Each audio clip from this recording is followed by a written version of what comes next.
Всем знакомая проблема. Вот на 60 тысячах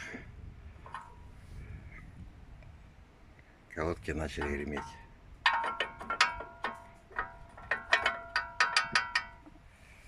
Вот скоба. Слева старая светлая, справа, слева новая светлая, справа старая. Выработка видна на глаз.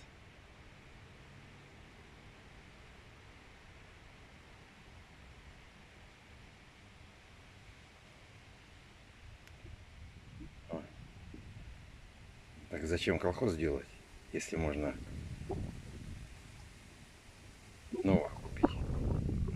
400 рублей и поставить. И все.